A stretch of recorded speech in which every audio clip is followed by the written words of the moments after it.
네, 인사드리겠습니다. 박성현입니다. 조금 지루하시죠? 네, 아직 원서를 안 써서 그렇습니다. 네, 오늘 무슨 말씀으로 강의를 시작할까 하다가 이 말씀으로 시작해야 될 것 같습니다. 제가 정시 강의를 하고 나면 맨날 그 질문하시는 분들이 있어요. 몇 점인데 어디 갈 수 있을까요? 예를 들어 717점인데 이 점수로 어디 갈 수 있겠습니까? 이런 질문을 선생님, 학생, 학부모 다 하세요. 근데 오늘 제 강의는 717점을 어디 갈 수 있습니까를 설명드리는 강의는 아닙니다.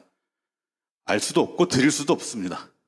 오늘 제가 드릴 말씀은 뭐냐면 올해 정시가 어떠하다라는 걸 이해를 해서 교육청 쌤 프로그램이든 여러 프로그램을 통해서 그 점수에 맞는 어떤 가이드가 나왔을 때 그 자료들을 좀 주체적으로 해석할 수 있는 바탕을 다지는 시간이 오늘 강의 시간이다. 이렇게 이해하시고 들어주시면 좋을 것 같습니다. 목동고등학교에서 근무하고 있는 박성현입니다. 정시와 수시 뭐가 다를까요? 너무 많이 다르죠. 근데 가장 핵심적인 걸 적자면 수시는 전형이 여러 개입니다. 교과, 종합, 논술. 교과도 최저가 있냐, 없냐, 면접이 있냐, 없냐, 추천을 받냐, 안 받냐, 엄청 많죠. 근데 정시는 대부분 같은 전형이다. 그러니까 같은 전형이기 때문에 훨씬 더 고려해야 될 것들이 집중이 되는 거예요. 그래서 어려운 거죠. 성적표가 나오면 훨씬 쉬울 것 같잖아요. 성적표가 나왔으니까 이 성적 가지고 A사, B사, 서울시교육청 센즈락 들여다보고 그 점수를 이해하면 그냥 그거 맞춰서 쓰면 되는 거 아니냐? 또 이렇게 쉽게 생각할 수 있으나 생각보다 정시가 어려운 이유는 뭐냐? 여기까지는 고정값인데 수능 성적이라고 하는 건 이미 지난주 금요일날 발표가 됐으니까 여기는 고정값인데 이 고정값을 어떻게 계산하냐에 따라서 우리 나의 성적이 바뀐다는 거죠. 근데 바뀌는 것까지 이해가 돼요. 그죠? 바뀌는 것까지 이해가 되는데 근데 장정내 경쟁률이 높았던 데가 올해도 높을까? 예를 들어서 작년에 교대가 경쟁률이 높았나요? 낮았나요? 경쟁률은 올랐는데 점수가 내려갔죠. 그럼 올해는요? 올해는 어떻게 될까요? 작년에 좀 많이 빠졌는데 예를 들어서 작년에 다군의 중앙대학교가 많이 돌았는데 성대가 많이 돌았는데 올해도 많이 돌래나? 그랬더니 서강대가 들어왔고 고대가 들어왔죠. 그러니까 이 기본 점수를 가지고 자기가 희망하는 대학의 점수로 환산을 해서 유불리를 따졌는데 따진 결과값도 어떤 심리적인 요인에 따라서 또 어떤 추론의 원리에 따라서 전혀 다른 결과가 나올 수밖에 없는 게 정시라는 거죠. 그러니까 이게 결국은 지원자 간에서 상대적인 위치에 따른 합불 결정되는 게 정시, 수시도 마찬가지지만 하여튼 그래서 올해 정시의 핵심은 전년도 입결이 그대로 적용되기엔 너무 많은 것들이 변화내기 때문에 이런 변화내는 정말 제가 봤을 때는 그 점수로 거기를 갔어? 이런 아이가 생길 수도 있고 그 점수로 거기를 떨어졌어? 이런 아이가 생길 수도 있기 때문에 안정과 소신에 대한 개념을 좀 명확하게 잡아갈 필요가 있다라는 말씀을 좀 드려봅니다. 그래서 오늘이 이제 11일이잖아요. 오늘 여기 선생님들도 앉아 계시고 지금 방송으로 학부모님들도 학생들도 많이 듣고 있는데 어쨌든 26일 전에 다 끝나시기를 기도드리겠습니다. 정시 안 쓰는 게 제일 좋은 거니까. 하여튼 그래서 지금 오늘이 11일이고 마지막 주 요때가 이제 수시 마지막 주죠. 수시 마지막 주고 정시가 시작되는 그 바로 직전에 이제는 수시에서 넘어오는 인원 규모가 어느 정도 되는지 이런 걸 참고하시면서 전체적인 일정을 잡아보시면 될 것 같습니다. 참고하시고요. 자, 오늘 제가 말씀드릴 거는 크게 세 꼭지인데 앞부분은 아까 그 김동정 선생님께서 말씀 주신 내용과 일부 겹치긴 하지만 좀 금방 넘어갈 수 있을 것 같고요. 두 번째 꼭지가 오늘 전략이기 때문에 중심이다. 뭐 이렇게 말씀을 드릴 수 있겠습니다. 너무 기본적인 거죠. 어떤 사람들이 정시에 원서를 쓸 수 있는가? 수시에 합격했는데 여기 보시면은 전문대나 산업대, 청운대, 호원대 여기에 합격한 사람은 등록 여부와 관계없이 안 된다. 이런 분들을 뺀 나머지는 다 정시에 원서를 쓸 수 있다. 그러니까 여러분들 중에서, 우리 제자 중에서, 우리 딸 중에서, 우리 아들 중에서 이제 좀 있으면 다음 주에 연락이 오면 그 친구는 안 된다. 이렇게 이해하시면 될 것 같습니다. 자, 그리고 날짜를 잠깐 살펴보세요. 같은 날, 그나마 같은 날 있습니다. 그죠? 같은 날. 그래서 1월 2일 날 마감하는 학교, 1월 3일 날 마감하는 학교. 요거는 그냥 챙겨보시면 될 것 같고요. 굵은 글씨가 있죠. 그죠? 볼드 처리한 거. 굵은 글씨는 서울권 대학들입니다. 서울권 대학들. 그렇게 이해하시면 될 것 같습니다. 합격처 발표도 이렇게 참고하시면 될 것 같습니다. 자, 올해 정시의 특징입니다. 올해 정시 특징. 어느 게 제일 눈에 들어오세요? 뭘과 제일 많이 들어올까요? 전공 자율 선택제? 뭘까요? 생각마다 다를 수 있는데, 일단 상위권 학생이라고 한다면은 이 다군과 의대가 눈에 들어올 것 같고요. 다군과 의대. 물론 성적대 다를 수는 있겠지만, 근데 이제 중위권 학생들 입장에는 유불리를 많이 따져야 되잖아요. 그러다 보면 또 가산점이라는 부분에 좀 고민을 많이 할 수 있을 것 같고, 하여튼 올해 정시의 특징을 여러 가지로 적어놨는데 요 이슈를 하나씩 제가 쪼개서 좀 이따가 말씀을 좀 드려보겠습니다. 그리고 수능이 정말 정시에도 중요하다고 하는데 뭐가 수능이 이렇게 중요한 거냐 적어놨습니다. 그래서 작년과 비교했을 때 과연 수학의 유의미한 선택사항이 차이가 있겠느냐. 그리고 올해 표준점수대학과 백분위대학, 일부 탐구에서 변표대학 이런 대학에 지원했을 때 뭐를 고려해야 될지 이런 이야기를 제가 뒤에서 말씀을 드리겠습니다. 어쨌든 수능 결과가 작년과 다르기 때문에 당연히 올해 정시도 작년과 합격선이 달라질 수밖에 없다. 자, 그리고 지금 인원이 다 늘었죠. 우리가 그동안 N수생이 느냐 주냐 비율이 몇 프로냐 이런 거에 대한 관심은 되게 많았었는데 생각보다 총 인원 증가에 대한 고민이 별로 없는 것 같아요. 총 인원이 늘면 그 점수대 인원 당연히 늘 수밖에 없는 거죠. 그러니까 이 인원의 의미는 18,000명, 18,000여 명이 늘었는데 당연히 그 인원 비율상으로 1등급부터 9등급으로 줄을 세우면 그만큼의 동점자는 늘어날 수밖에 없는 구조였다. 거기에 수학과 국어의 최고 표점이 좀 내려왔기 때문에 그 인원의 규모는 더 커질 수밖에 없는 그런 거였다. 그러면 졸업생들이 많이 들어오면 재학생들은 대학 가기 어려울까요? 성적 구간에 따라 다르겠지만 예를 들어서 현재 서울대를 다니고 있는 친구가 다시 공부를 했다면 그 친구는 어디를 원서를 쓸까요? 서울대를 다시 쓸 수도 있겠지만 그 이상을 쓰려고 했던 거겠죠. 근데 만약에 그 친구가 그 이상 성적이 안 나오면 어떻게 되겠죠? 그 이상의 대학을 쓰는 게 의미가 없겠죠. 그러니까 N생이 늘었다고 해서 무조건 재학생이 불리해지는 건 아니에요. 그러니까 그 성적 구간에 따라 좀 더 다르게 의미를 이해해야 된다. 자, 응시 인원의 변화를 보면 전체적으로 보면 올해 특징적인 거는 빨간색은 줄어든 거고요. 파란색은 늘어난 겁니다. 그러니까 그동안 최근 2년 동안 미적과 과탐의 응시가 늘어나는 추세였는데 올해 과탐, 특히 원이 줄어들고 사회 더하기 과학이 늘고 사회가 늘고 확통이 늘고 그렇죠. 이런 경향성이 바뀌었죠. 그죠? 그래서 이건 다른 말로 바꾸면 뭐냐면 정시는 완벽하게 대학이다. 그러니까 수시에 진학을 목표로 하는 친구는 교과 전형이든 종합 전형이든 자기가 학교에서 배우고 이수한 과목 위주로 공부를 하는 경향이 있죠.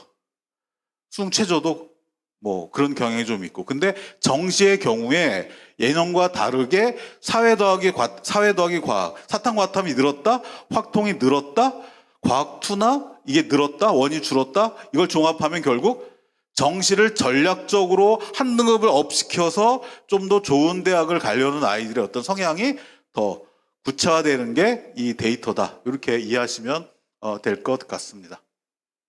최고점 변화. 이건 눈으로 확인하시면 되는 거고, 일단 국어의 경우 수학과 이제 작년과 다르게 눈높이가 같아졌죠. 수학과 국어의 최고점의 점수가 비슷해졌는데, 그럼 저게 어떤 영향을 줄 거냐?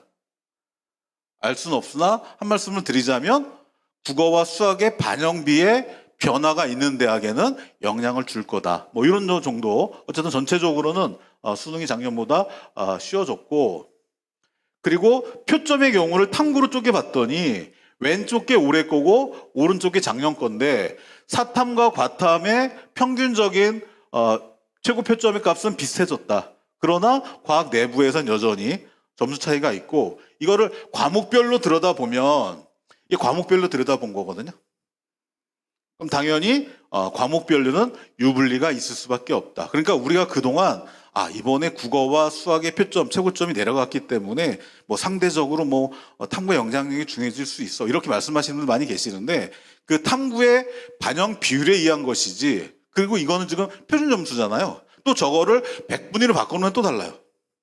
하여튼 그래서 단순하게 작년과 비교해서 최고 표준 점수의 차이가 줄어들었다는 것만 보면 안 된다라는 거를 좀 이따가 말씀을 좀 드려볼 거고요. 자, 이게 작년 겁니다. 작년 거. 대충 보시더라도 이걸 어떻게 보시면 되냐면, 이렇게 생륜 더하기 3은 표준 점수 100분위 평균 변비 합이거든요. 그럼 위쪽에 있는 값보다 아래쪽 값이 더 크죠? 그쵸? 그러니까 작년에는 과탐 본 친구들이 많이 유리했다, 그 뜻이죠. 그죠? 이게 올해 어떻게 변했을까? 자, 그런데 여기가 지금 뭐죠? 이거 100분위 평균이죠. 100분위 평균은 생륜 들어간 게 절대적으로 유리하지만, 이 과탐하고 비교했을 때 한 1점에서 1.5 정도 차이 나죠. 1점 정도? 1점에서 1.5점? 표준 점수 합은 생륜과 유사가 들어가면 많이 커지지만, 그걸 빼면은, 그러니까 이것만 놓고 보더라도 표준 점수로 탐구를 이해하느냐, 100분위로 탐구를 이해하느냐, 변환 표준 점수를 이해하냐에 따라서 그 경향성이 달라지기 때문에, 올해 탐구의 데이터를 보면 뭘 기억해야 되느냐? 활용 지표가 뭐냐가 정말 중요하다는 거예요. 자, 그래서 제가 오른쪽은 생륜 3원 본 아이들이 물리 지원 본 아이들보다 당연히 이렇게 표점이 2점이 낮았고 변표가 8.6점이 낮았다는 뜻이에요. 이게 작년 겁니다. 작년 거. 그런 식으로 보시면 돼요. 근데 이게 올해 어떻게 바뀌었냐? 빨간색이 잘 안 보이죠? 빨간색이 물론 보이긴 보이는데, 근데 표준 점수 100분위 변표 놓고 봤을 때 이 표준 점수는 대부분이 지금 여기 보면은 이제 특정 과목이라서 그렇긴 한데, 전체적으로 보면 오른쪽은 다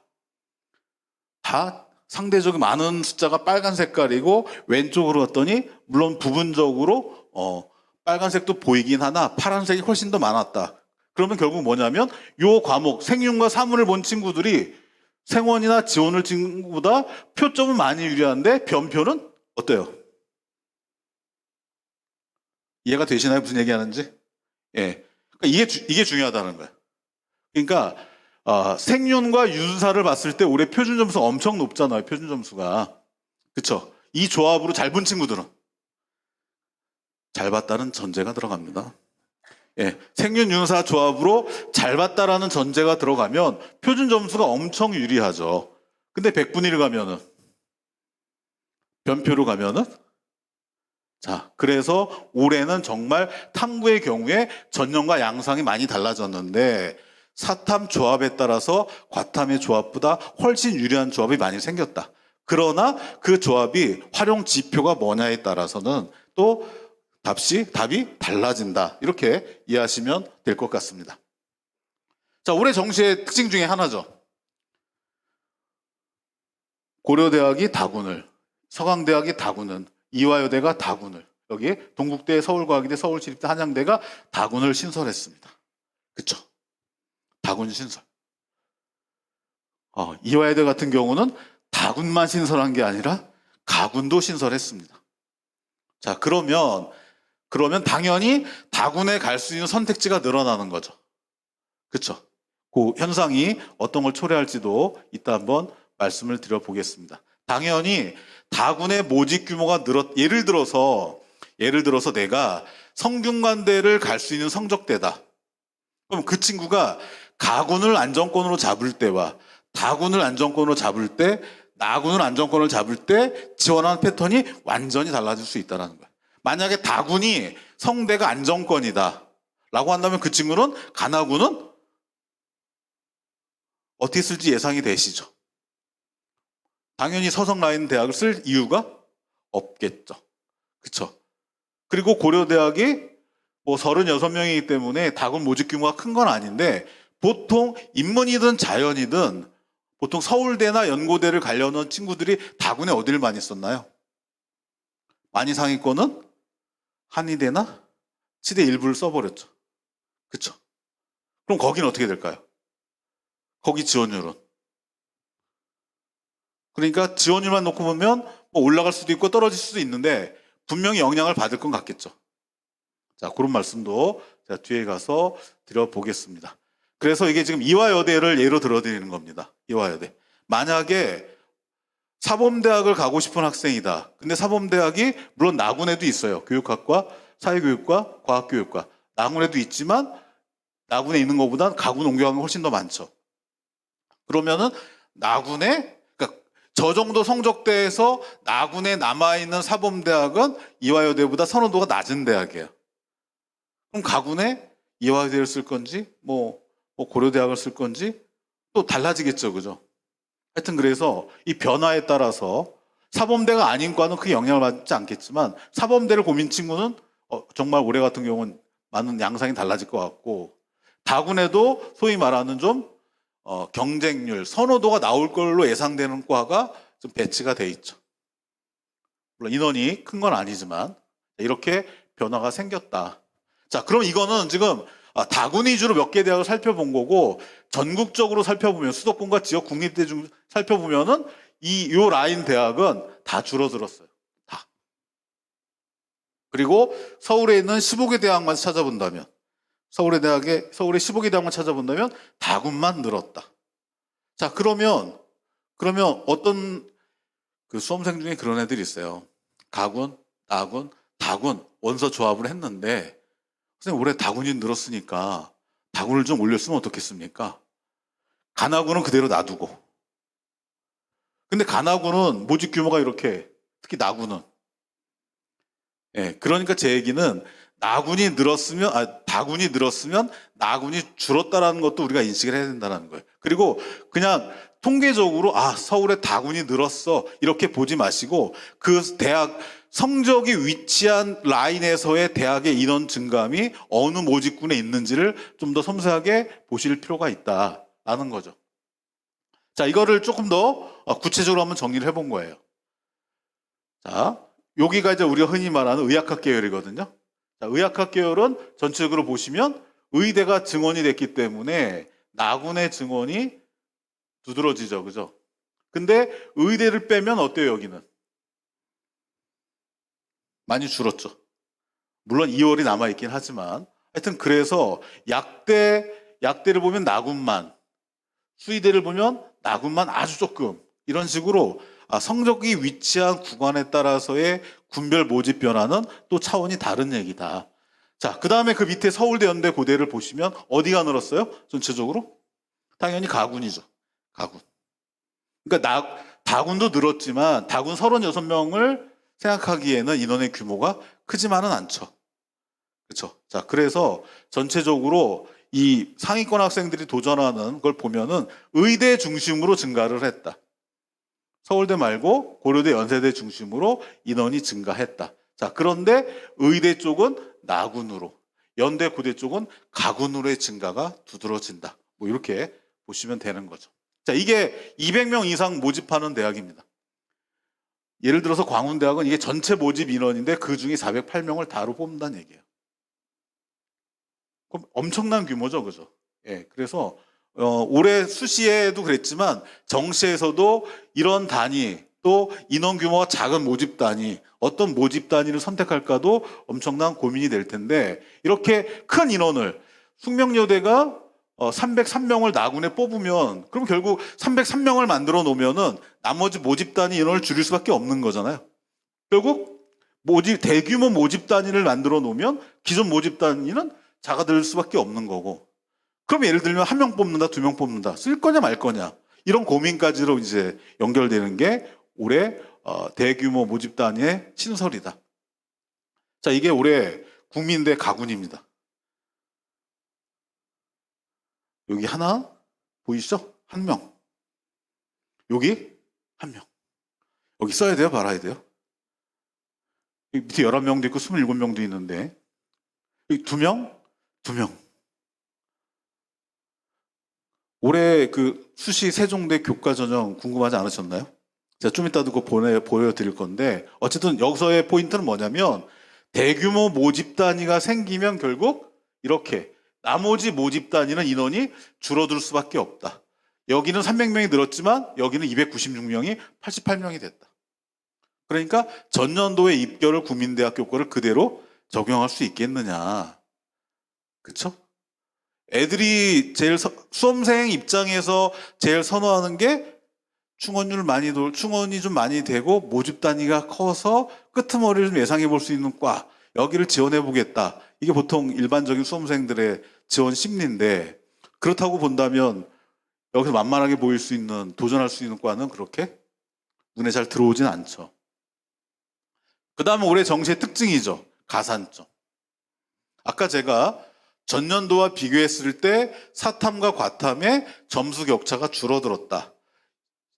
윤리와 사상과 생활과 윤리 조합이 이루어지면 오히려 점수가 크게 더 유리해졌다. 그 친구들이 그죠? 그런 걸 놓고 본다면 사탐에서의 가산점을 부여하는 대학, 과탐 가산점보다는 사탐에다가 가산점을 주는 대학의 경우에 과연 얼마나 사회 더하기 과학이거나 과탐만 보는 친구들이 과연 저기를 들어갈 수 있겠는가 생각해 보면 요거는 좀 나중에 설명 또 드리겠지만 비율이 그렇게 낮아 보이는 것만 아니다.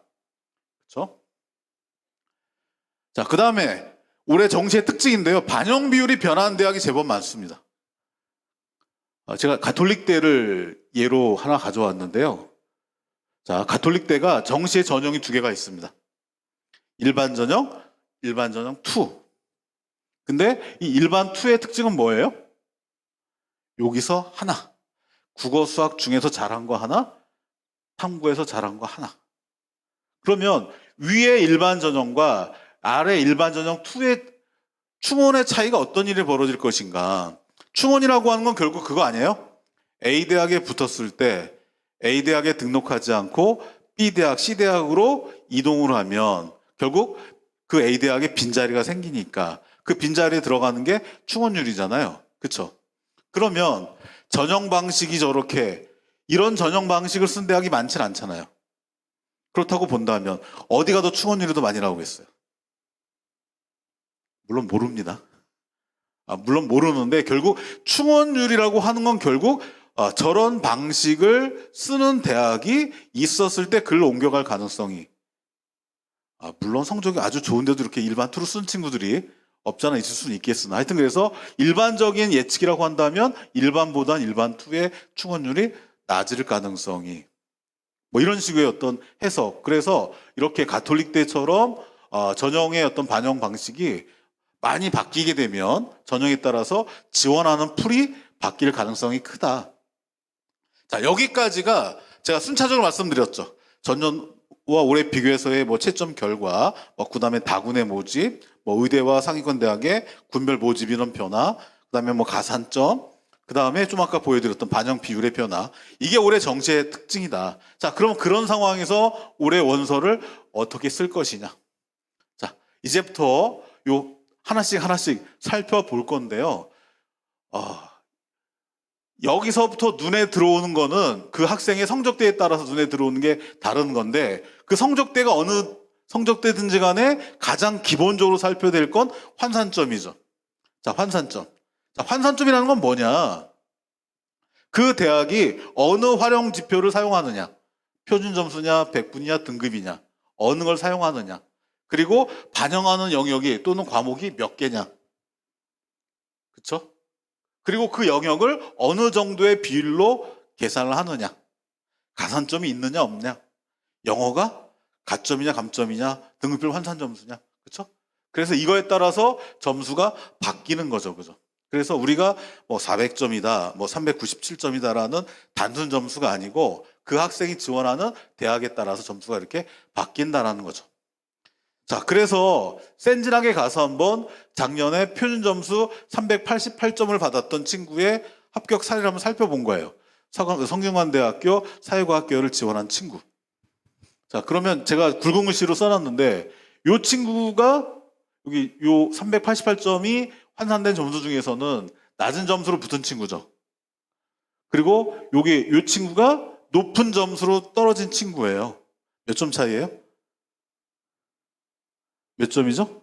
대략 1점? 그렇죠. 1점.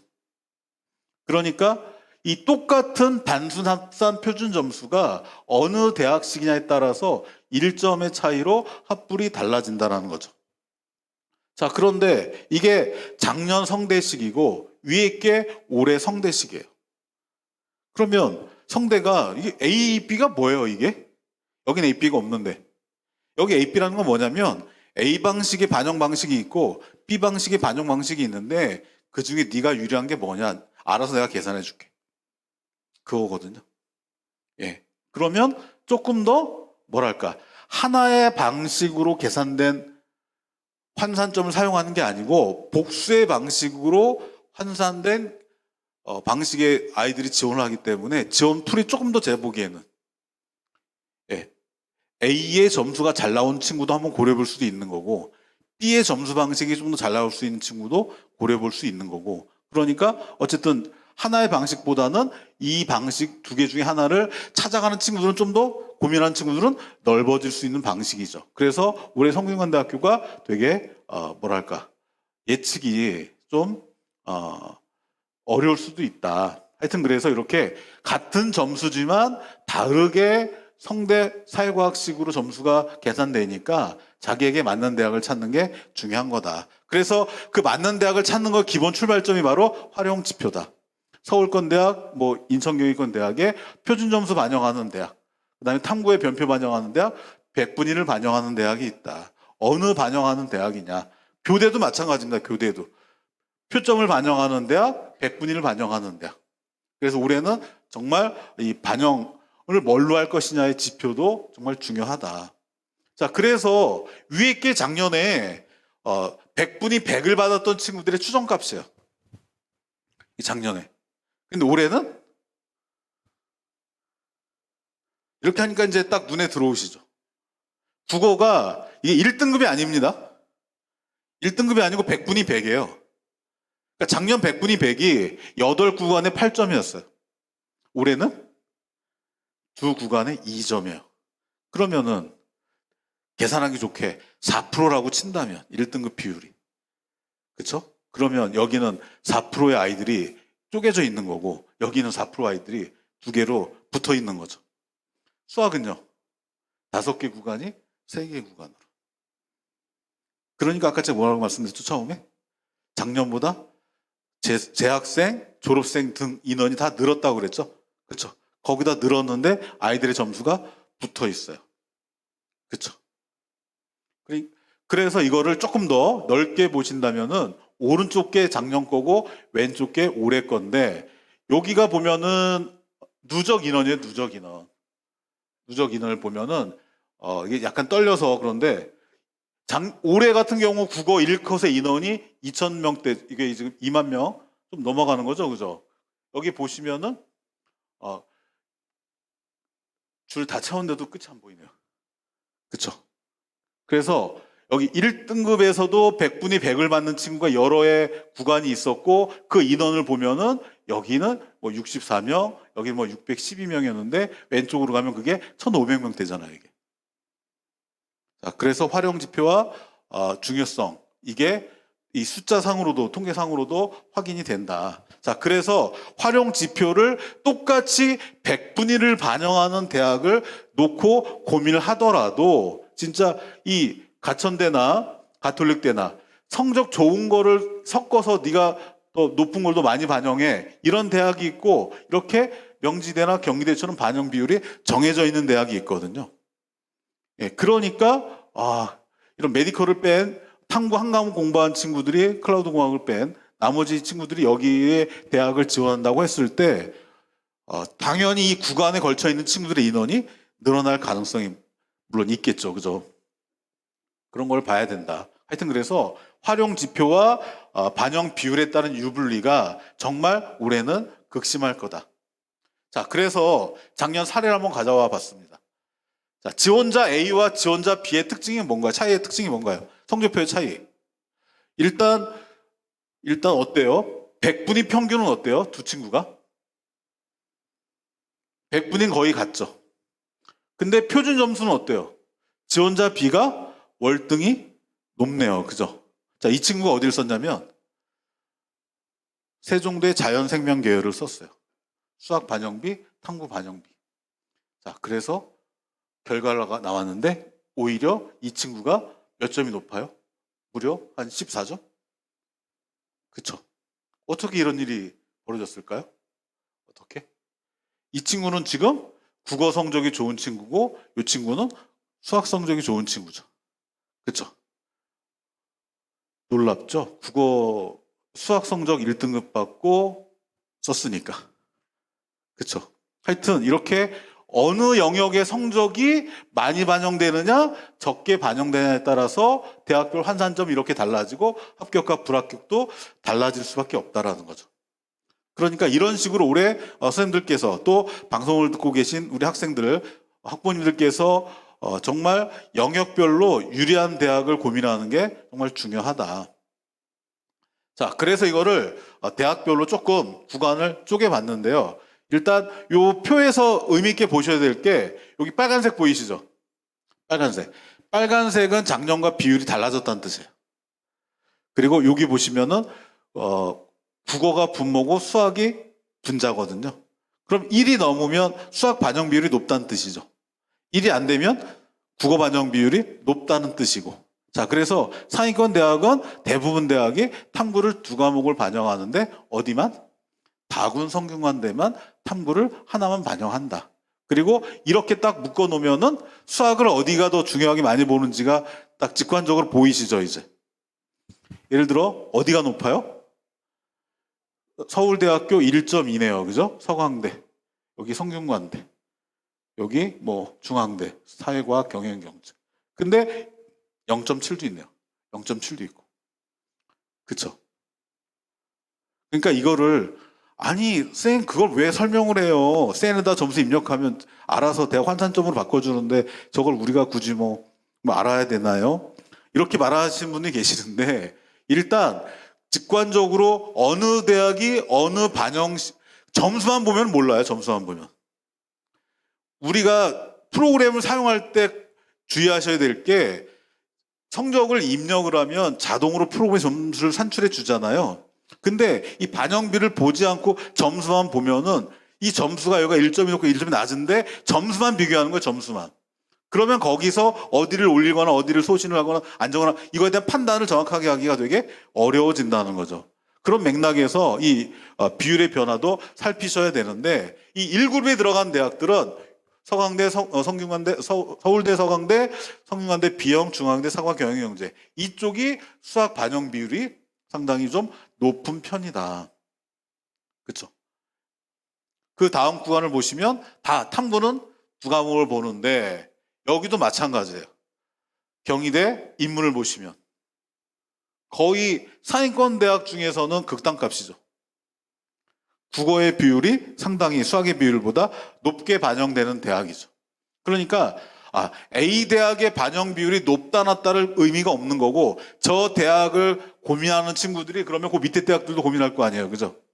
그렇다고 본다면 저 대학을 지원하는 것과 아래 대학을 지원했을 때 여기는 0.6이고 여기가 1점이라고 한다면 한국외대 인문 B로 쓴 친구하고 경희대 인문 A 인문 쓴 친구하고는 수학과 국어의 값이 전혀 다른 차원의 아이들이 지원할 수밖에 없는 그런 일이 벌어진다는 거죠.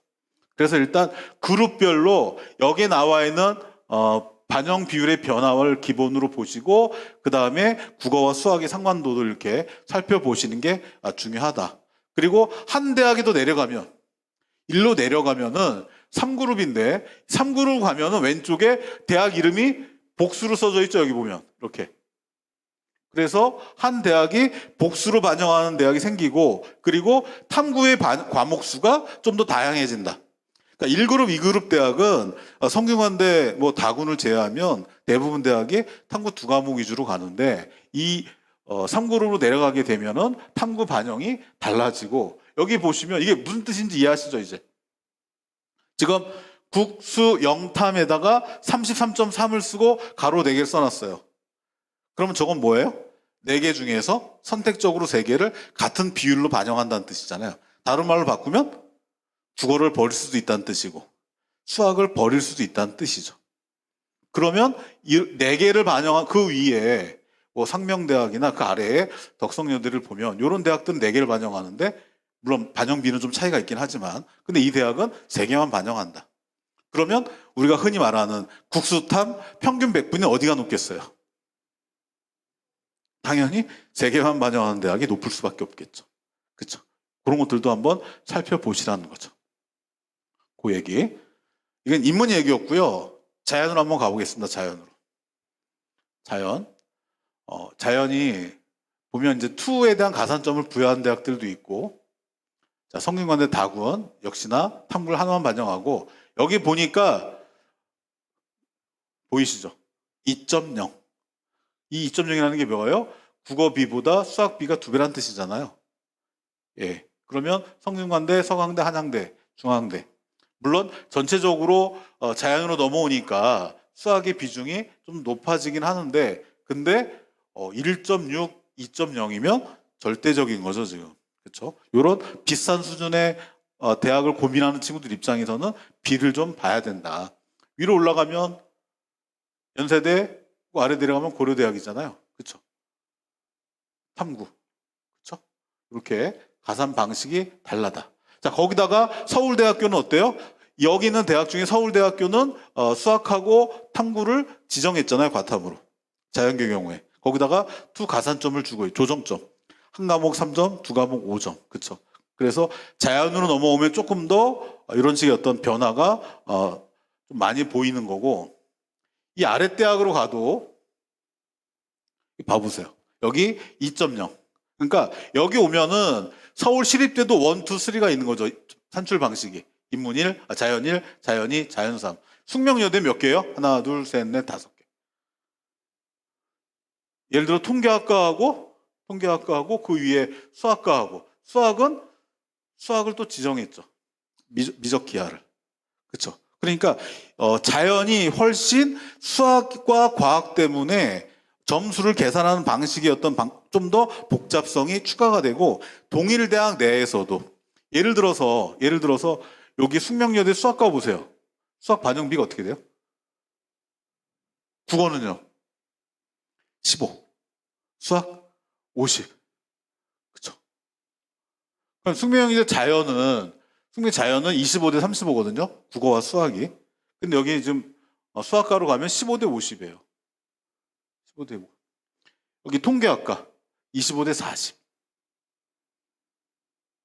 그러니까 여기서부터는 그냥 그 대학이 유리한 게 아니라 그 대학의 어느 모집 방식이 유리하다는 식으로 좀 더 쪼개져서 이 과목을 대학을 이해해야 된다. 그래서 시립대, 숙명여대, 숭실대 대표적으로 그 대학 내에서의 모집 단위별로 산출 비율이 반영 비율이 달라진다.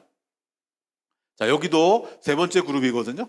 세 번째 그룹 보시면은 여기 하나를 반영하는 대학이 있고, 그렇죠? 하나를 반영하는 대학이 있는데 여기도 이 박스 안을 보시면 여기 보이세요, 이거? 성신여대 AI 융합학부 국어 10, 수학 35. 여기 성신여대 자유전공이죠. 국어가 30, 수학이 25에서 0.8. 덕성여대 이거는 지금 이제 골라서 들어갈 수 있는 거기 때문에 작게 보이는 건데 요 밑에를 이해하셔야 돼요. 잘하는 걸 골라서 상대적으로 비율이 적게 들어가니까. 그러니까 성신여대만 놓고 보더라도 아까 숙대처럼 모집 단위에 따른 어떤 유분리가 완벽하게 분리가 되는 대학이다. 이렇게 이해하시면 되는 거죠. 그래서 이 3그룹 대학에서는 여자대학과 공학대학의 반영 비율의 어떤 차이가 크기 때문에 여기서부터 유불리가 아주 극명하게 갈린다는 거, 그걸 좀 이해하셔야 될 것 같아요. 자, 이게 반영 비율에 의해서 대학별 환산점이 바뀌는 걸 말씀을 드린 거고, 그 다음에 변환 표준 점수 얘기를 좀 드려보겠습니다. 변환 표준 점수의 핵심은 뭐냐면은 분리 산출이냐, 통합 산출이냐. 그러니까 분리 산출이라는 얘기는 뭐냐면 사탄본에는 사탄 변표, 과탄본에는 과탄 변표 따로 적용하는 걸 우리가 분리 산출이라고 하고, 사과탐을 통합해서 산출하는 방식을 통합 산출이라고 하는데, 작년 같은 경우에 연세대학이 통합 산출이었고 고려대학은 분리 산출이었죠. 그리고 연세대학이 올해 거 미리 발표했죠. 지금 연세대학 올해 것도 발표했는데 연세대학이 올해도 통합 산출이에요. 통합 산출. 자, 그러면 이게 지금 이 학부모님들도 계시니까 좀 설명을 드려본다면, 예를 들어서 작년 방식으로 100분이 100인 친구가 고려대학교에 지원을 했다. 그러면 사탄 100분이 100을 받은 친구는 67.22점이라는 얘기고, 과탄 100분이 100을 받은 친구는 71.75점이라는 얘기죠. 그러면 얼마죠? 한 4.5점 정도 되죠. 그죠? 4.5점 정도 되는 점수를 과탐으로 고려대학교 지원한 친구가 훨씬 더 유리하다, 그 뜻이잖아요. 연세대학은 어때요? 그러니까 올해 같은 경우에 연세대와 고려대의 변표 적용 방식이 엄청 중요하겠죠. 만약에 연세대학이 올해 통합 방식을 발표했고 고려대학이 이렇게 분리 산출을 한다면 탐구에서의 어떤 대학 유불리가 명확해지겠죠. 자, 그래서 작년에 어떤 일이 있었느냐. 자, 여기 보시면은 이게 작년 기준으로 사탐에서 과탐을 뺀 거예요. 사탐에서 과탐을 뺀 거. 작년 기준. 그랬더니 지금 100분이 84와 83을 뺀 나머지는 다 빨간색이죠. 올해는 3칸이 파란색으로 늘었죠. 그러니까 100분위 구간에 따라서 이 방식이 유리할 수도 있고 불리할 수도 있는 거죠. 누구한테 유리할 수 있고 누구한테 불리할 수도 있는 거죠. 그래서 올해 그 대학이 이 변표라고 하는 거는 제가 여기 지금 추정값이라고 적어놨는데, 이거는 추정값이에요. 저렇게 추정이 됐다고 해서 대학이 저 점수를 그대로 가져다 쓰는 게 아니죠. 저거를 대학이 좀 이렇게 보정을 하죠. 그대로 갖다 쓰는 대학도 있고 특정 구간에 점수를 올려주거나 내려주는 대학들도 있고. 하여튼 그래서 이 작년보다는 이 사탐에서 과탐을 뺐을 때에 음으로 나오지 않고 양으로 나오는 구간이 좀 더 확대했다는 점에, 그러니까 이 구간은 당연히 사탐이 유리할 수도 있다는 건데, 거기다 만약에 가산점을 준다면, 자, 그래서 이 학생을 한번 봐보세요.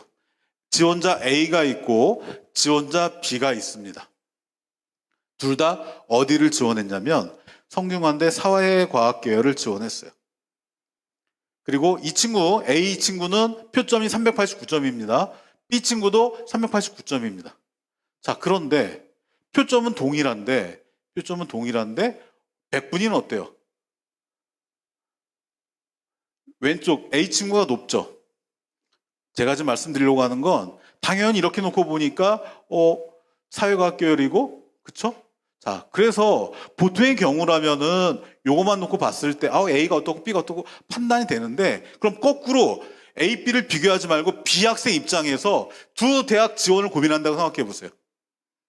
B 학생이 이런 학생들이 여기를 써서 붙을 수 있는 성적대라고 한다면 B 학생이 두 대학을 놓고 성균관대 인문을 놓고 서강대를 놓고 두 대학을 놓고 비교했을 때 어디를 써야지 더 유리한 건가?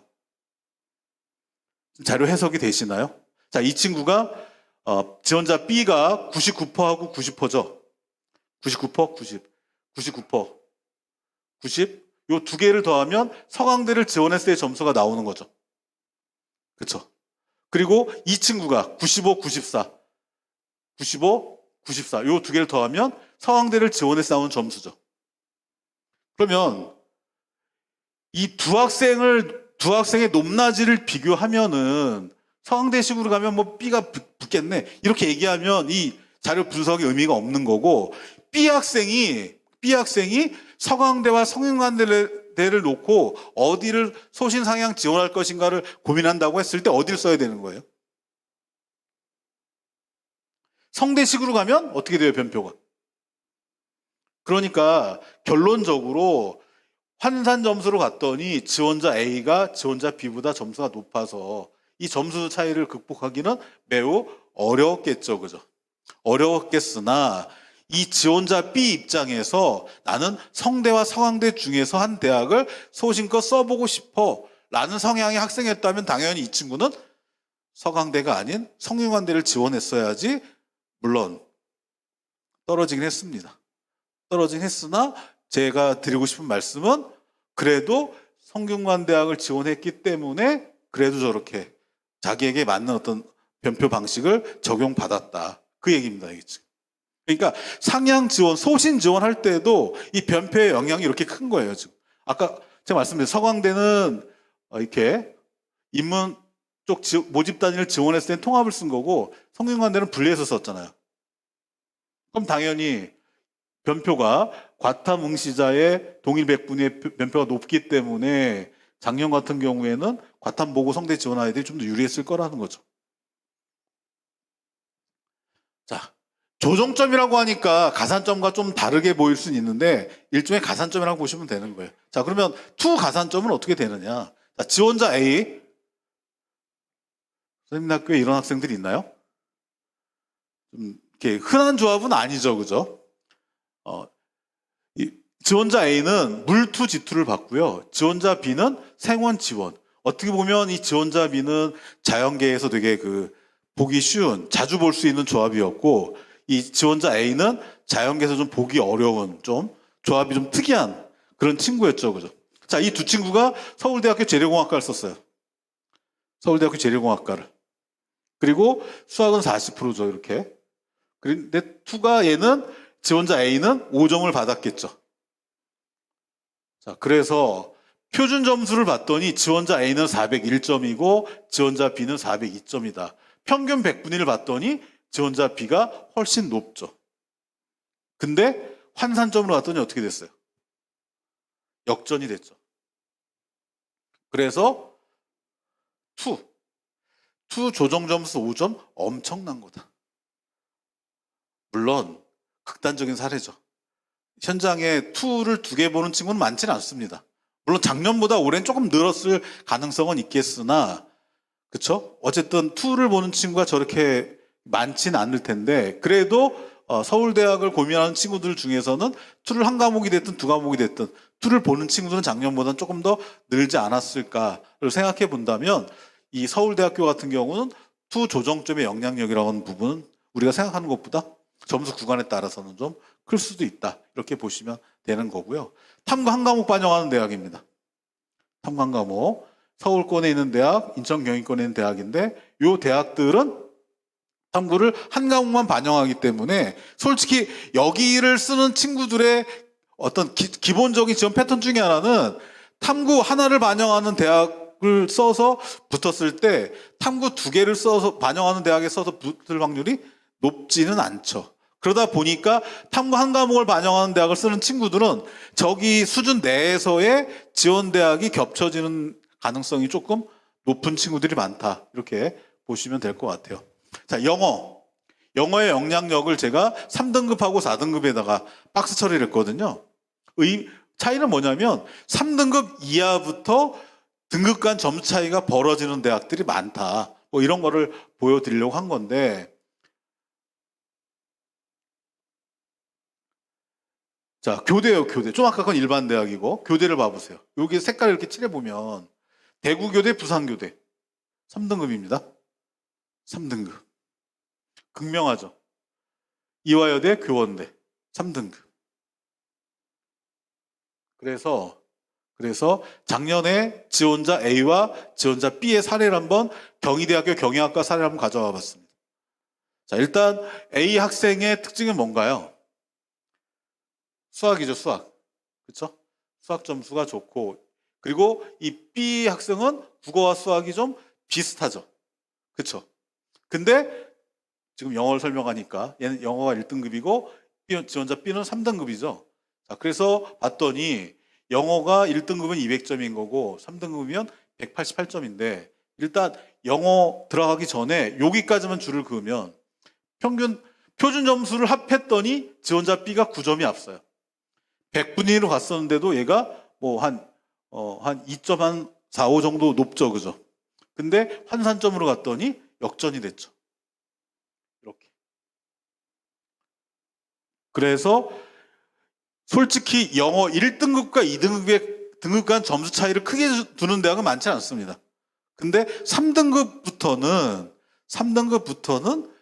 점수 차이를 좀 두는 대학들이 보이기 시작하거든요. 그러면 여기서부터는 영어도 우리가 눈여겨봐야 된다는 거죠. 3등급부터는. 그래서 지원자 A가 표점상으로는 9점이 마이너스였는데 영어 점수의 유리함으로 오히려 B를 누르고 합격을 했다. 영어 성적의 사례다. 자, 이거는 뭐 이제 마지막인데 정시에 학생부를 반영한 대표적인 대학 두 대학이 있다. 근데 고민 좀 해봤으면 좋겠죠. 쓸 수 있는 학생들이 많지 않기 때문에. 근데 어쨌든 고려대학교도 뒤에서 말씀드릴 건데 성적대가 걸려있는 친구들 입장에서는 두 대학의 경우에는 그래도 영향력이 있는 편이다 정도를 그냥 간단하게 말씀을 드리고 넘어가겠습니다. 자, 두 번째 전략, 경쟁률, 충원율, 합격선. 이 얘기를 한번 드려보겠습니다. 자, 일단 원서가 언제 많이 들어오느냐, 이 블라인드 시간대라고 하는 건 뭐냐면은 그 대학이 경쟁률을 보여준 다음부터 안 보여줄 때, 문 닫을 때까지 시간이 있죠. 그 시간을 말하는 건데 서울에 있는 이런 대학들, 경희대부터 한양대까지는 한 44%가 그 시간대 들어왔고 교대는 35%, 요 세 개 대학. 그다음에 서울 학생들이 그나마 쓸 수 있는 직업국 세 개 대학은 한 35%, 36%. 그러니까 전체적으로 원서를 마지막 날, 그것도 블라인드 시간대에 상당히 많은 원서가 들어오더라. 자, 그러면 이 경쟁률과 충원률을 계산하려면 결국은 모집군을 봐야 된다는 얘기잖아요. 자, 이게 지금 서울대, 고려대, 연세대의 정식 군 배치입니다. 여기 중에서 어디가 충원율이 제일 높을까요?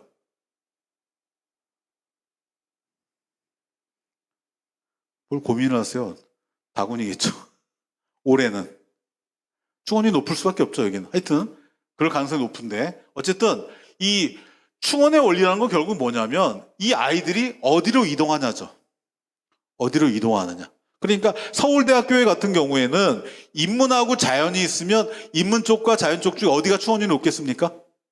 당연히 자연이 높겠죠. 그렇죠? 왜? 일로 빠져나가니까. 그럼 얘네가 1177명 중에서 얼마나 가다군의 의학학으로 빠져나가냐에 따라서 빠져나간 만큼 나머지 애들이 들어오는 거죠. 그렇죠? 근데 다군은 가군과 비교했을 때 모집 인원이 적잖아요. 그렇죠? 그러면 가군고려대학하고 다군고려대학을 비교하면 가군보다는 다군이 경쟁률이 높을 가능성이 높은 거고 충원율도 높을 가능성이 높은 거죠. 그러니까 결국 충원율이라고 하는 건 군 배치와 관련이 돼 있다. 이렇게 이해하시면 되는 거죠. 자, 그래서 이거를 군 배치를 해놓은 거예요. 근데 여기서 우리 수험생 부모님들이, 선생님들이 기억하셔야 될 건 뭐냐면 이 개를 보지 마시고 소개를 보지 마시고 이 소개 안에 들어가 있는 대학의 개별적 더하기 빼기 양상을 보셔야 돼요. 예를 들어서 이 고려대, 서울대, 연세대를 보시면 가군 모집 단위 규모가 제일 많이 늘었죠.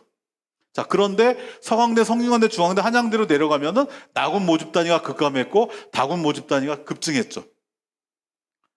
그럼 어차피 예를 들어서 성균관대나 서강대를 가려는 친구가 그 위로 올라가거나 중앙대, 한양대를 고려할 수는 있어도 여기까지는 안 내려가겠죠. 그렇다고 본다면 이 성적대 구간 내에 그 대학의 인원 변화를 좀 더 자세하게 살펴보셔야 된다는 거예요. 그리고 요 아래 건대, 동대, 숙대, 홍대 여기로 갔더니 어디가 제일 많이 줄었어요? 가군이죠, 가군. 물론 여기 요 인원 때문에 한 명 정도 많긴 한데 전체적으로 동국대나 숙대가 가군 모집 단위가 많이 줄었죠. 그죠? 자, 그래서 이 표에서는 학교가 속해 있는 구간에 따라서 모집 인원의 변화가 다른 양상을 보인다라는 거고요. 그래서 이거를 제가 다군만 한번 정리를 해본 거예요. 다군만. 왼쪽이 올해 다군이 증원된 거고요. 이거를 증원되지 않은 대학과 같이 써놓으면 이렇게 되는 거예요. 만약에 여기 작년 시기라면은 여기가 비어 있으니까 여기를 쓸 수 있는 친구들이 여기를 쓰겠죠. 성대를 쓰겠죠. 그죠? 그리고 요쪽을 쓸 수 있는 친구들이 중대를 쓰겠죠. 그죠? 그쵸? 그 아래에 있는 친구들이 요 외대나 건대를 쓰겠죠. 그죠? 근데 올해는 어떻게 돼요? 이게 다 쪼개져 있어요. 이렇게. 그러면 성균관대 같은 경우는 작년에는 고대 서강대가 없었는데 지금은 고대 서강대가 생겼으니까 결국은 나눠 가져야 되는 거잖아요. 그렇죠? 그러면 어떻게 되겠어요? 꼭 그렇게 될지 안 될지 모르겠으나 전년보다는 좀 더 분리될 가능성이 있는 거죠. 아이들의 지원이. 뭐 이런 식으로 다군을 보시라는 거죠. 자, 그 다음 모집군입니다. 그 다음 모집군 봤더니 이 지금 아까 보였던 화면과 지금 화면의 가장 큰 차이점은 뭐냐면 다군이 빨간색이 많아요. 아까 제가 처음에 시작할 때 올해 정시의 특징 중에 하나가 다군 모집 단위의 증가라 그랬잖아요. 근데 이 지금 학교 군에 따라서는 다군 모집 단위가 줄어든 구간이 또 제법 많아요. 또 이렇게. 그러면 우리 학생들이 우리 자녀가 어느 성적대 위차군이냐에 따라서 당연히 인원이 는 데를 소신하는 게 유리한 거냐, 인원이 줄어든 데를 소신하는 게 유리한 거냐, 통상적으로 어떤 경향이 나을까요? 인원이 많은 데를 소신해야 되나요? 인원이 많은 데를 안전해야 되나요? 성적이 부족하는 친구는 인원이 많은 데를 소신을 해야 될 것 같고, 그렇죠? 그래서 평균적으로는 안전 지원을 원하는 친구는 인원을 많은 쪽을 찾는 게 그러니까 안전을 찾는 친구도 인원을 많은 쪽을 찾을 확률이 높고, 소신 지원을 하려고 하는 친구도 인원이 많은 쪽을 지원하려고 하는 경향성이 높겠죠. 그죠? 인원이 좀 더 크니까. 그래서 결국은 인원 많은 군은 터진다는 거죠. 그럴 가능성, 개연성이 있다는 뜻입니다.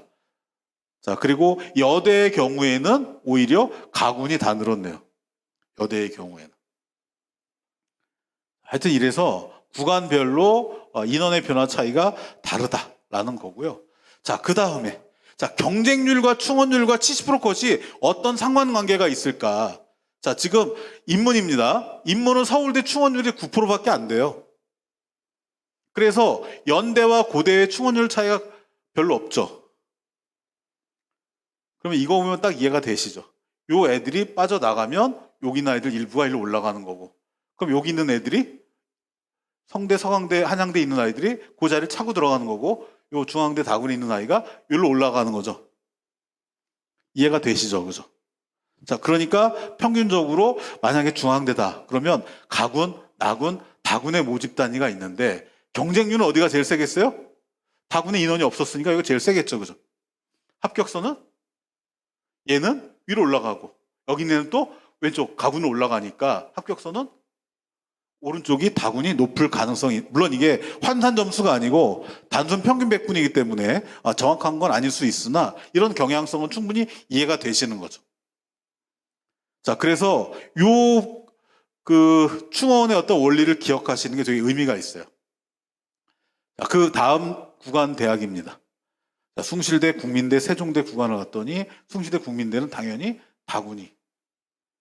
근데 여기에서의 특징은 다군이라고 해서 무조건 성적이 높고 가군이라 성적이 무조건 낮다 이런 건 또 아니에요. 하여튼 그래서 이 분할 모집을 하는 대학은 그 대학이 어느 정도 위치에 있냐에 따라서 군별로 충원율의 차이가 크게 발생할 수 있다는 걸 보셔야 돼요. 그리고 가톨릭대 같은 경우는 특이하게 가군과 다군의 충원율이 어때요? 자, 이게 자연입니다. 자연이고요. 인문이고요. 자연으로 가보겠습니다. 서울대학교의 충원율이 늘었죠. 아까 인문이 9%대였거든요. 그러면 자연은 어디가 높은지 이제 충원율이 여기가 높네요. 그죠? 그렇죠? 자, 그러면은 결국 요 아이들이 빠져나가면 연세대, 고려대 아이들이 그 자리를 찾아간 거고, 그죠? 이런 식으로 연쇄적으로 충원이 발생한다. 자, 그래서 요 표를 보면은 충원율과 경쟁률이 어떻게 형성되는지는 이해가 되는데 이것도 마찬가지입니다. 자, 그런데 전형별로 쪼개보면 어떠냐? 전형별로.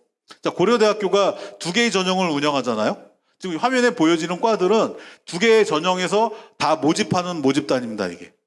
그래서 굵은 글씨를 보시면 좀 이해가 빠르실 텐데, 고려대의 경우에 경쟁률은 교과 우수 전형이, 컷은 70% 컷은 일반 전형이 더 높더라. 그리고 교과 우수 전형이 학생부 반영을 하잖아요, 그죠? 그렇죠? 예. 하여튼 그런 맥락이다. 그래서 여기서는 그래서 가군이야 나군이야 문제가 아니고 전형의 성격에 따라서 어떤 이 컷과 경쟁률이 경향성이 만들어진다는 거고요. 자, 그럼 이거를 순서대로 한번 정렬을 해본 거예요. 경쟁률과 충원율과 70% 컷이 높은 세계과 서강대학교의 인문의 높은 과를 정리했더니, 자, 경쟁률은 글로벌 한국, 유럽 문화, 중국 문화가 높았어요. 그런데 충원율과 70% 컷을 갔더니 어떤 차이가 있죠? 우리가 흔히 수험생들의 선호도가 높다라는 게 이쪽 세계관가요? 오른쪽 세계관가요? 오른쪽 세계과죠. 그렇죠? 자연은 어때요? 자연? 시스템 반도체, 인공지능, 컴퓨터공학, 생명과학 이 네 개 과가 경쟁이 높았고 오른쪽 네 개 과가 70% 컷이 높고 충원율이 높았는데 자연은 인문보다 조금 덜한데 전체적으로 정리하면 충원율하고 70% 컷은 대체로 선호도가 높은 모집단일수 높게 형성되더라. 그러니까 우리가 70% 컷을 놓고 본다면은 선호도 높은 모집 단위가 높을 가능성이 높은 거예요. 합격선이. 그런데 70%와 100% 사이는 대학이 직접적으로 공개하진 않잖아요. 거기는 대학별로 조금 부침이 있을 수도 있다. 예를 들어서 경영학과하고 신학과가 있다. 연세대학교. 그러면 경영학과가 항상 신학과보다 100% 컷이 높냐? 이건 또 아닐 수 있다라는 거죠. 그러니까 70% 컷까지만 놓고 보면은 선호도라고 하는 것이 훨씬 더 영향을 크게 준다.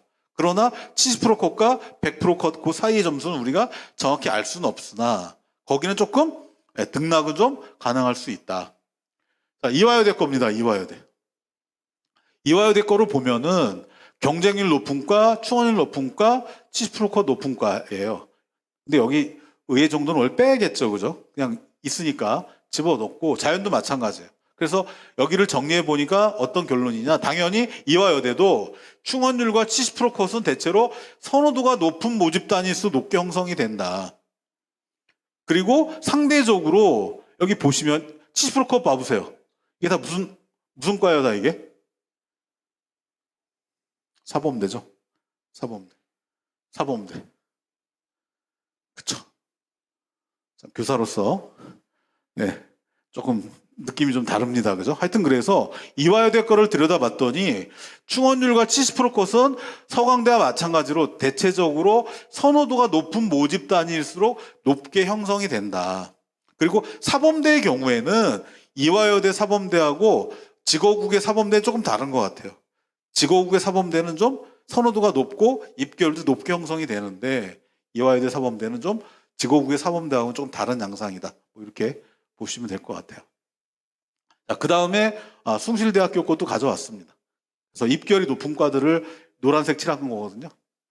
여기 노란색은 입결이 높은 과, 여기 연두색은 입결이 낮은 과, 하위권과 색칠한 건데 아까 말씀드린 그런 경향성과 비슷해요.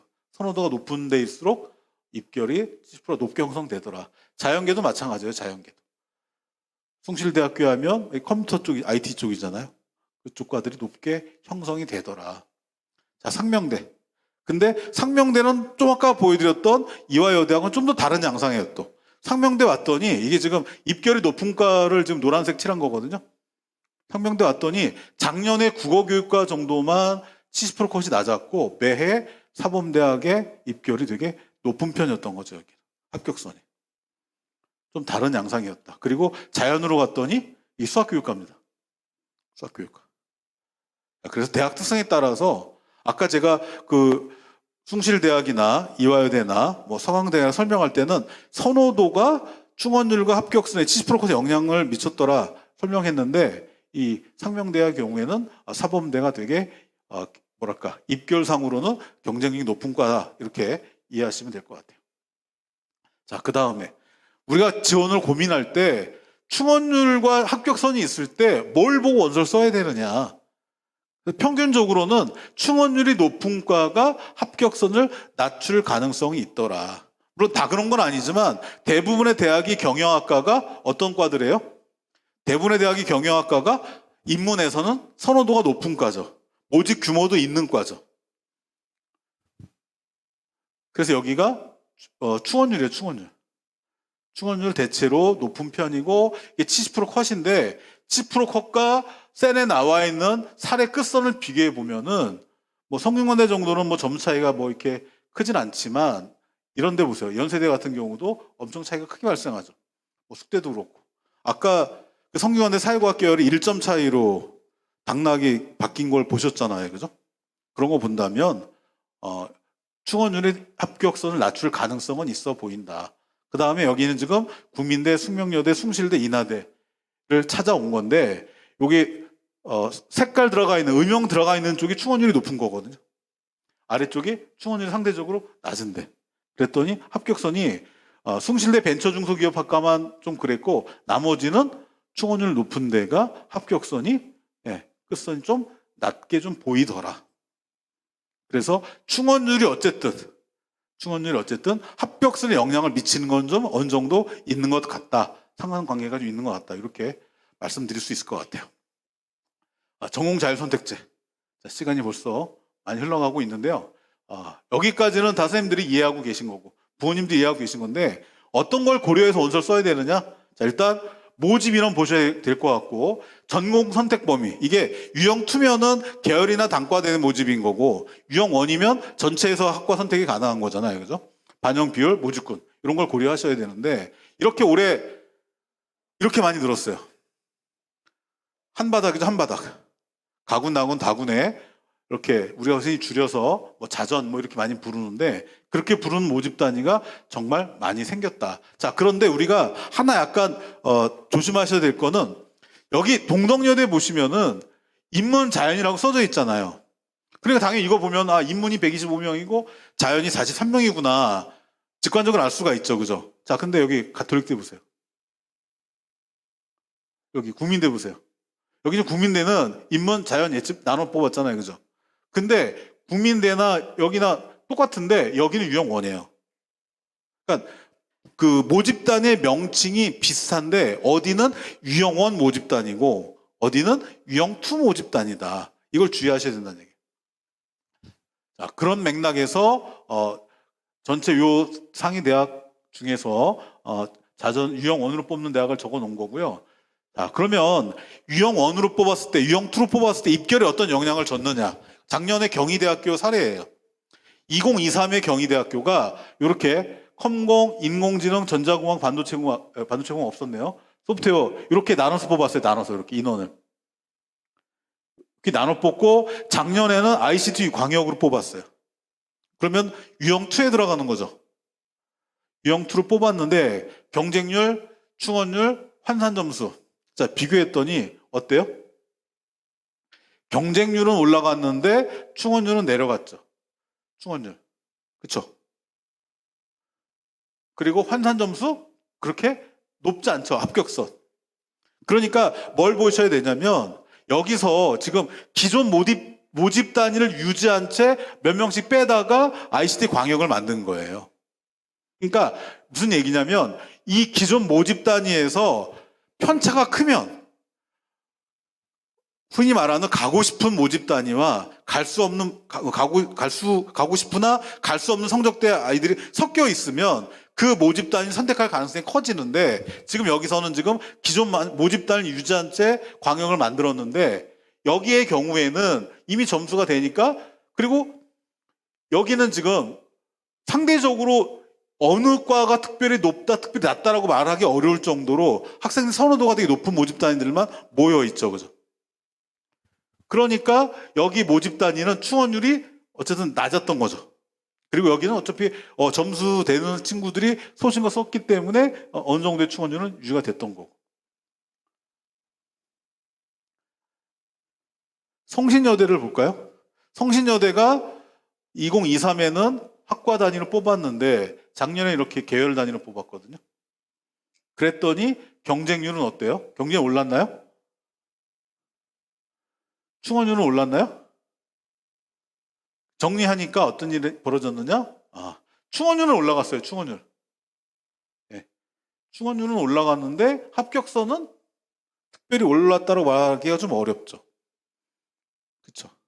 그러니까 이 계열로 들어가서 전공의 선택권을 부여받았을 때 전공 선택권이 좀 더 아이들의 선호도가 높은 게 많이 들어가 있었을 때 그것이 아이들의 합격선을 끌어올릴 가능성이 높은데 상대적으로 이 인문융합 계열은 상대적으로 그런 측면에서는 합격선을 끌어올릴 요인이 좀 상대적으로 높지 않아 보이는 거죠. 이 경우에는.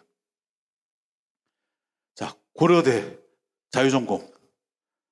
자, 지금 색깔 칠한 연두 색깔 칠해 있는 게 자유전공이거든요. 그러니까 그동안 고려대학교 자유전공은 자연성향 아이들보다는 인문성향 아이들이 조금 더 선호했던 모집 단위 중에 하나였거든요.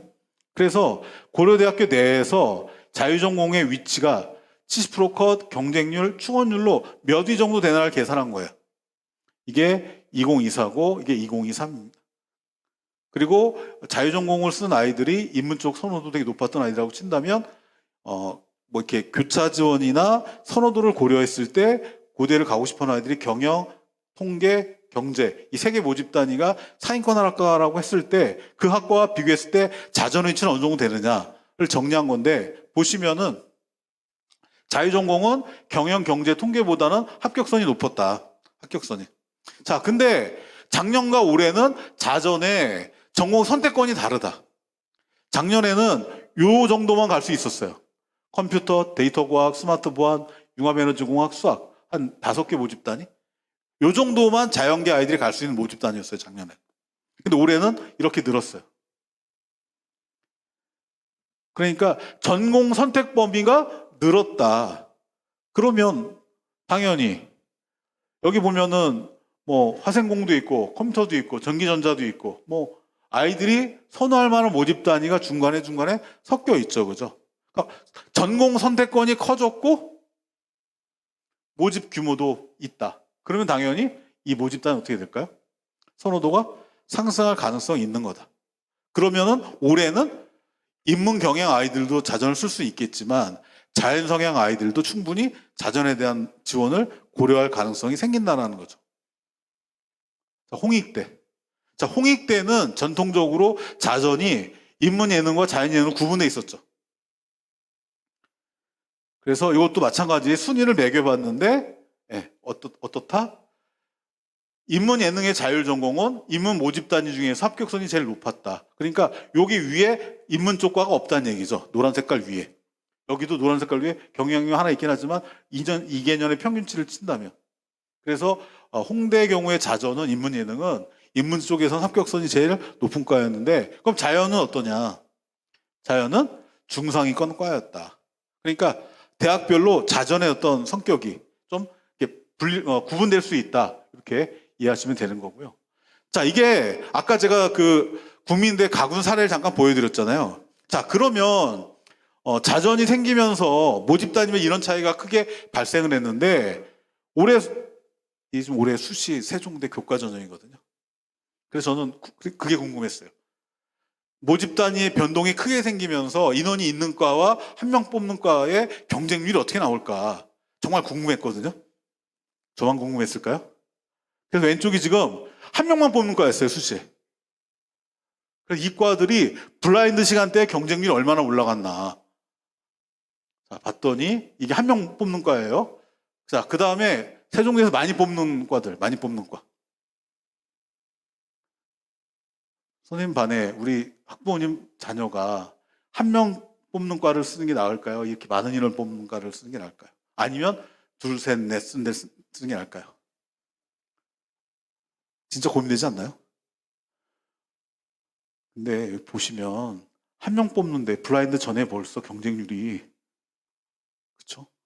그래서 블라인드 시간대에 모집 규모에 따라서 원서가 얼만큼 들어왔나를 단순 평균 냈더니 한 명 뽑는 모집단이 33%가 원서가 들어온 거고요.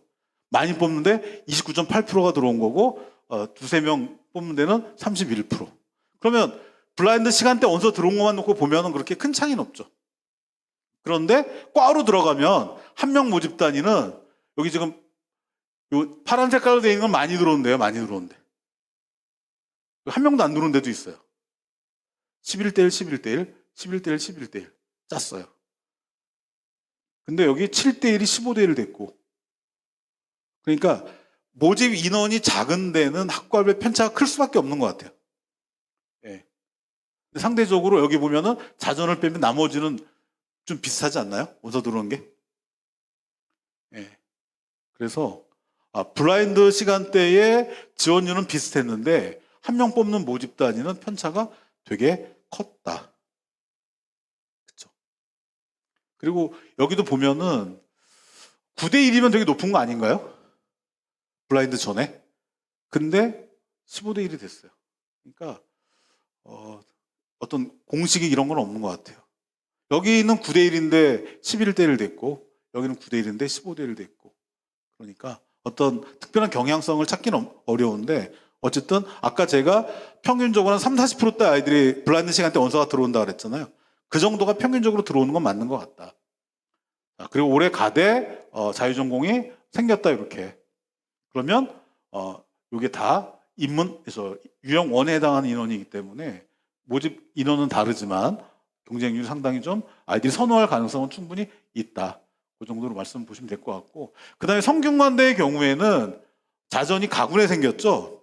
그래서 성균관대는 타 대학에 비해서 자전이 생긴 거 영향력이 그렇게 제가 보기에는 커 보이진 않고, 오히려 이 검은 글씨죠. 굵은 글씨 몰드 처리한 거, 이게 모집군이 바뀐 거예요. 모집군이 바뀐 거고, 이 파란색 글씨는 모집 단위가 신설된 거고. 그래서 오히려 성균관대는 자전으로 인한 어떤 경향성보다는 이렇게 반영 비율과 탐구 과목 수 이거에 따른 경향성이 더 크게 작동될 대학은 아니겠는가. 뭐 그렇게 성균관대는 말씀드릴 수 있을 것 같아요.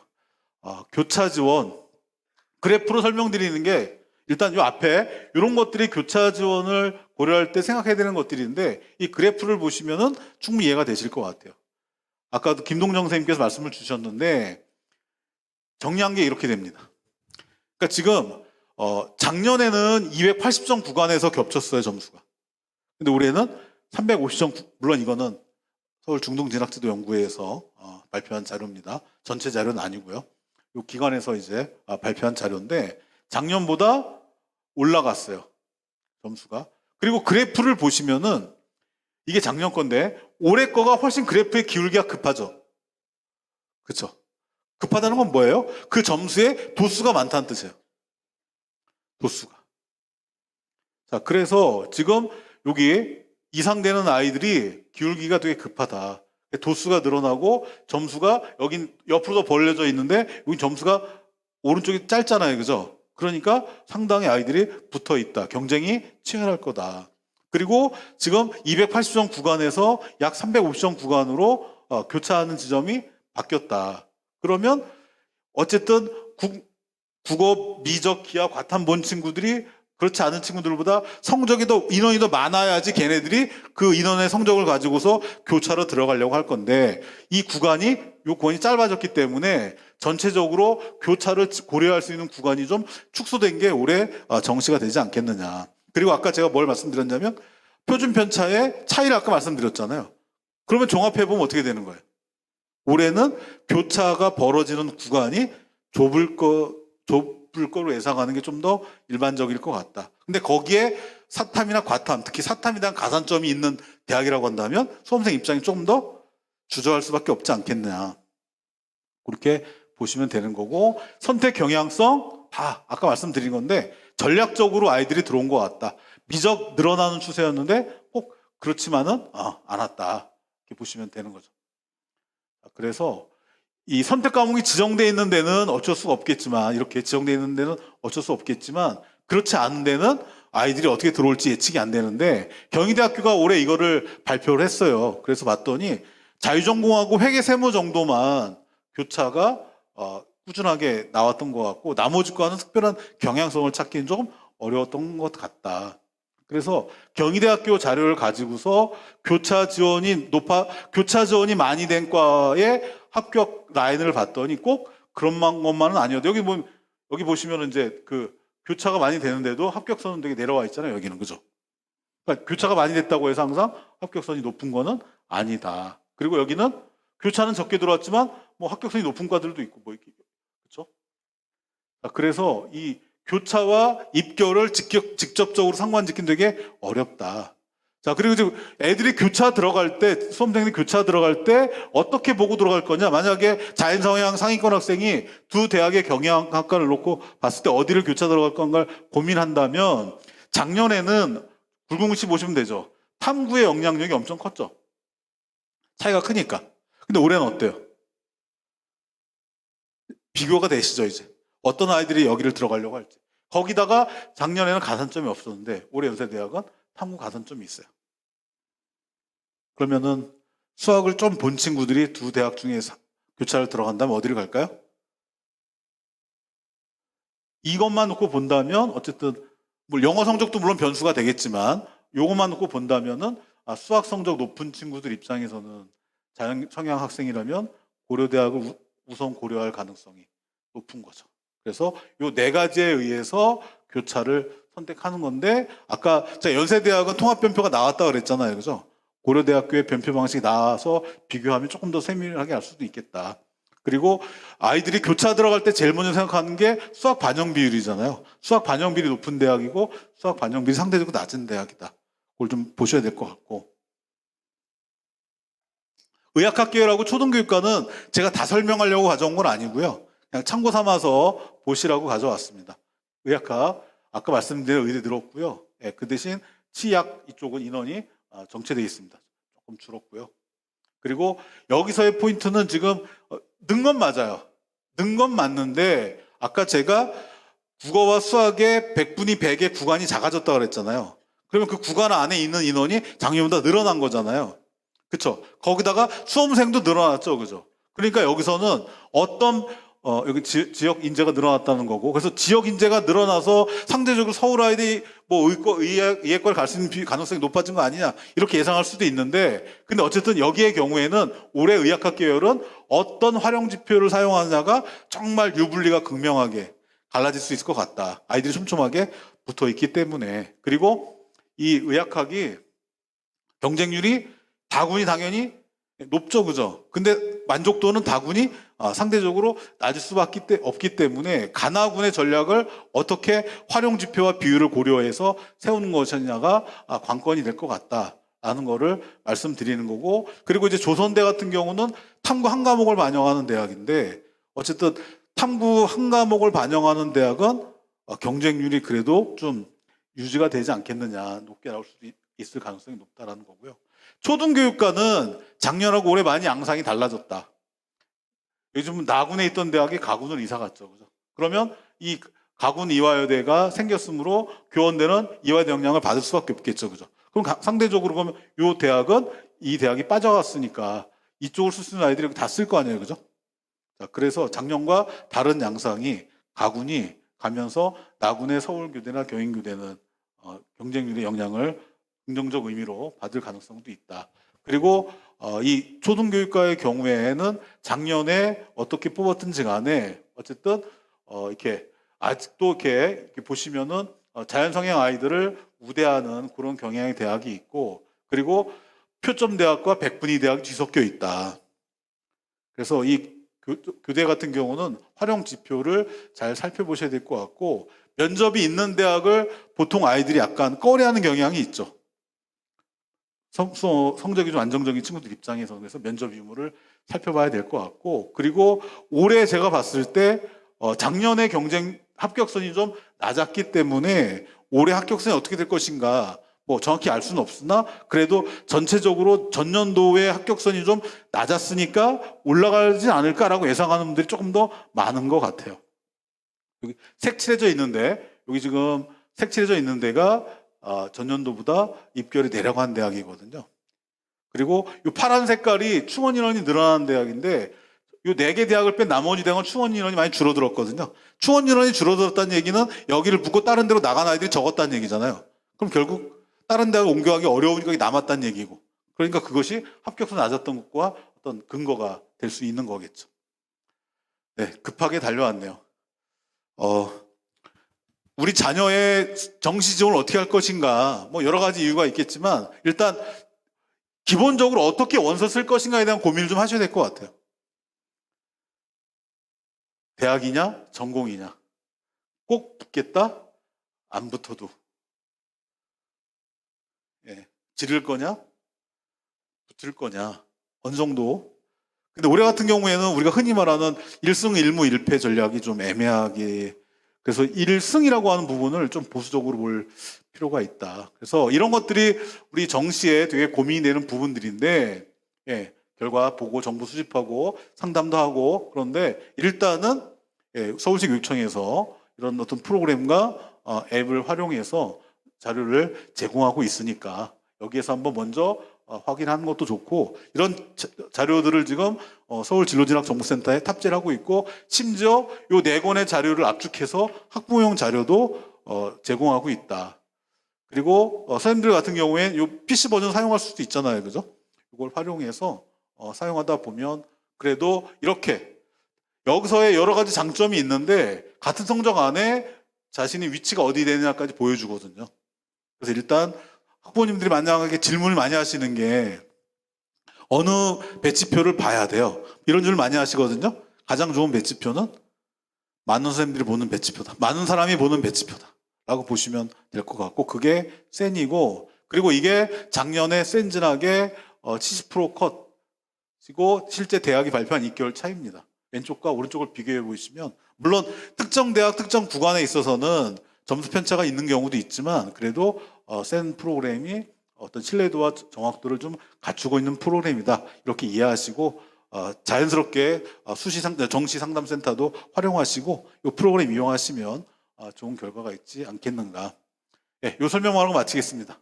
배치표 합격을 보장해 주는 건 아니다. 그래서 오늘 제가 되게 길게 앞에서 뭐 경쟁률도 설명하고 뭐 여러 가지 설명했는데 이거의 원리를 이해하는 게 중요하다. 그래서 선생님하고 상담했을 때 센 프로그램을 통해서 자료가 나왔을 때 그것을 어떻게 이해할 수 있느냐가 오늘 설명의 핵심이다. 그렇지 않고 그냥 단순하게 숫자만 놓고 어디가 높냐 낮냐를 본다고 한다면 판단의 힘이 사라질 수밖에 없고, 그러면 결국 어디를 적정하게 쓸지에 대한 해석은 어려울 수밖에 없다. 네, 시간이 조금 지났는데요. 하여튼 긴 시간 동안 잘 들어줘서 감사드리고요. 정시에서 좋은 결과 있기를 기원하면서 강의를 마무리하도록 하겠습니다. 고맙습니다.